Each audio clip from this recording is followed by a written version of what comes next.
حضرت صلی اللہ علیہ وآلہ وسلم فرماتے ہیں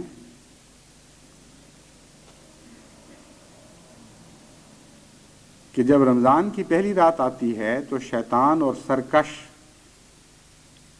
سرکش جن قید کر دیے جاتے ہیں اور دوزخ کے دروازوں کو بند کر دیا جاتا ہے اور کھولا نہیں جاتا۔ دوزخ کا کوئی دروازہ بھی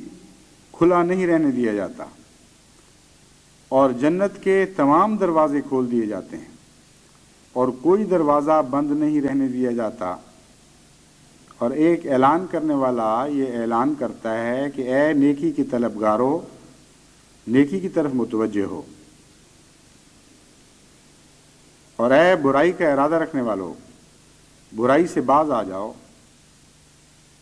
اللہ بہت سے لوگوں کو دوزخ سے آزاد کرنے کا اعلان کرتا ہے اور ہر رات کو ایسا ہی ہوتا رہتا ہے جب تک کہ رمضان کی راتیں گزر نہ جائیں۔ یہاں جو یہ فرمایا گیا کہ دوزخ کے دروازے بند کر دیے جاتے ہیں، اس سے مراد یہ تو نہیں ہے کہ دنیا میں کسی انسان پر بھی اس وقت اگر وہ مر جائے تو دوزخ حرام ہو جائے گی۔ مراد یہ ہے کہ جو رمضان کو قبول کرتے ہیں، اور یہ حذف ہے اس میں، جو لوگ رمضان کو قبول نہ کریں ان کے متعلق یہ سوچنا کہ دوزخ کے دروازے ان پر بند کر دیے جائیں گے، یہ بالکل بے معنی بات ہے، بلکہ الٹ اثر ظاہر ہونا چاہیے۔ جو رمضان سے گزر رہا ہو اور اس کے باوجود رمضان کے دوران اس پر دوزخ کے دروازے کھلے رہیں، وہ بہت ہی بدقسمت انسان ہوگا۔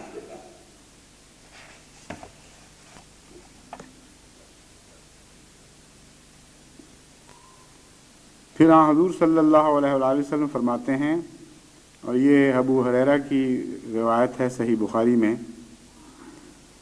کہ روزہ گناہوں کے لیے ڈھال ہے، نہ تو فحش کام کیا جائے اور نہ جہالت کی بات۔ اگر کوئی شخص اس روزہ دار سے جھگڑے یا گالی دے تو روزہ دار اس سے کہہ دے کہ میں روزے سے ہوں، دوبارہ کہہ دے قسم ہے اس ذات کی جس کے قبضہ قدرت میں میری جان ہے کہ میں روزے سے ہوں۔ روزہ دار کی منہ کی بو اللہ کے نزدیک مشک کی خوشبو سے بھی بہتر ہے۔ وہ کھانا پینا اور مرغوبات محض میرے لیے چھوڑتا ہے، یعنی اللہ فرماتا ہے، حضرت صلی اللہ علیہ وسلم کی زبان میں خدا کی طرف منسوب کر کے یہ بات کہی گئی ہے کہ وہ کھانا پینا اور مرغوبات نفس محض میرے لیے چھوڑتا ہے۔ روزہ خاص میرے ہی لیے ہے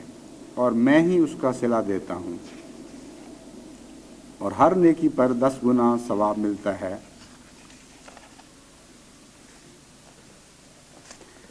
پھر حضرت صلی اللہ علیہ وآلہ وسلم نے فرمایا، اور یہ حضرت سہل سے روایت ہے، یہ بھی صحیح بخاری سے لی گئی ہے، کہ حضرت صلی اللہ علیہ وآلہ وسلم نے فرمایا، جنت کا ایک دروازہ ہے جس کا نام ریان ہے، قیامت کے دن اس دروازے سے بجز روزہ داروں کے اور کوئی داخل نہ ہو سکے گا۔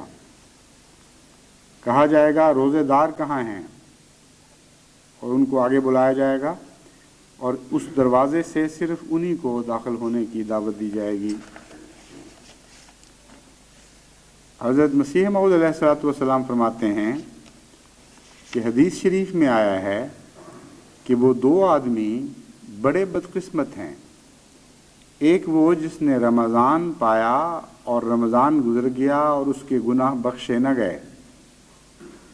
اور دوسرا وہ جس نے والدین کو پایا اور والدین گزر گئے اور اس کے گناہ بخشے نہ گئے۔ یہاں رمضان کا وہی مفہوم بیان کیا گیا ہے جو قرآن کریم کی اس آیت کی روشنی میں نے بیان کیا تھا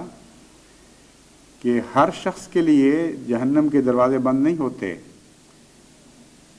مراد یہ ہے کہ جہنم کے دروازے بند ہونے کا ایک امکان پیدا ہو جاتا ہے، اور بڑا ہی بدقسمت ہے وہ شخص جس کے لیے یہ امکان پیدا ہو کہ جہنم کے سب دروازے اس پر بند کر دیے جائیں اور پھر بھی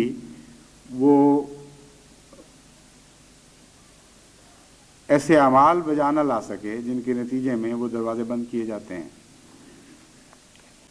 یہ مضمون کہ جہنم کے سب دروازے بند کر دیے جاتے ہیں یہ سمجھنے کے لائق ہے۔ جیسا کہ میں نے بیان کیا تھا، رمضان کا تعلق یا روزے کا تعلق حواس خمسہ سے ہے، اور کوئی ایک بھی انسانی حواس نہیں ہے جو روزے سے متاثر نہیں ہوتا، اور ہر ایک کے اوپر لگام آ جاتی ہے، ہر ایک انسانی تمنا کے اوپر ایک پابندی عائد ہو جاتی ہے۔ اس لیے خالصتاً سارے کا سارا انسان خدا کے حضور کچھ قربانی کر رہا ہوتا ہے، چونکہ جہنم کے دروازے دراصل حواس خمسہ کے دروازے ہی ہیں۔ جب حس آزاد ہوتی ہے اور گناہ میں مرتکب ہوتی ہے تو حس کے دروازے سے انسان جہنم میں داخل ہوتا ہے۔ جب مزہ آزاد ہوتا ہے اور ایسی چیز کی لذت حاصل کرتا ہے جو خدا نے اس پر حرام کر دی ہے تو مزے کے دروازے سے انسان جہنم میں داخل ہو رہا ہوتا ہے۔ اسی طرح نظر آزاد ہو جاتی ہے، اسی طرح زبان آزاد ہو جاتی ہے، اسی طرح کان آزاد ہو جاتے ہیں، اسی طرح دیگر حصات ہیں۔ تو جہنم کے دروازوں سے مراد کو یہ ہرگز نہیں ہے کہ وہاں کوئی گیٹ لگے ہوئے ہیں جو مادی لحاظ سے دروازے ہیں اور ان کو بند کیا جاتا ہے یا ان کو کھولا جاتا ہے۔ مراد یہ ہے کہ انسانی حصے ہی ہیں، اور چونکہ 5 حصے انسان کی ایسی ہیں جن سے لذت یابی ممکن ہے خدا کی مرضی کے مطابق بھی اور خدا کی مرضی کو چھوڑ کر بھی۔ گیٹ کریش کر کے بھی انسان لذت حاصل کر سکتا ہے اور خدا کی رضا کے تابع رہ کر بھی لذت حاصل کر سکتا ہے۔ پس رمضان میں دروازے بند کرنے سے مراد یہ ہے کہ مومن اپنے اوپر یہ سارے دروازے بند کر لیتے ہیں جن رستوں سے ان کے جہنم میں جانے کا احتمال ہوتا ہے، اور بڑا ہی بدقسمت انسان ہے وہ جس کو خدا تعالیٰ نے یہ موقع مہیا فرمایا ہو کہ اس کے سارے دروازے خدا کی رضا کی خاطر بند ہو جائیں، یعنی جہنم میں جانے والے، اور پھر بھی وہ زبردستی گیٹ توڑ کر جہنم میں داخل ہو جائے۔ اب کھانا پینا جائز ہے، اور یہ دروازہ ایسا ہے اگر حدود کے اندر رہ کر انسان کھائے اور پیے اور جو جائز چیزیں ہیں صرف ان سے لذت یابی کرے تو یہ جہنم کا دروازہ نہیں بنتا۔ مگر رمضان کے دنوں میں جب روزہ شروع ہوتا ہے اس وقت سے لے کر جب روزہ ختم ہوتا ہے اس وقت تک یہ دروازہ خدا نے بند کر دیا،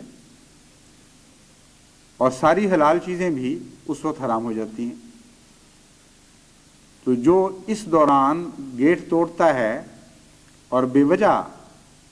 ان لذتوں کے حصول کی کوشش کرتا ہے جو خدا نے عام حالات میں جائز رکھیں مگر بعض خاص حالات میں حرام کر دیں، اس کی زندگی کے سارے کھانے عملاً حرام ہو جاتے ہیں، اور اس طرف لوگ بہت کم توجہ کرتے ہیں۔ گویا وہ ساری زندگی جو کھاتا رہا اس نے ثابت کیا کہ میں حلال کی وجہ سے نہیں کھا رہا تھا، میں نے تو کھانا ہی کھانا تھا، خدا نے جب حرام کر دیا تب بھی میں نے کھا کے دکھایا ہے، تب میں کون سا رک گیا ہوں۔ اس لیے یہ دروازہ واقعتاً جہنم کا دروازہ بن جاتا ہے۔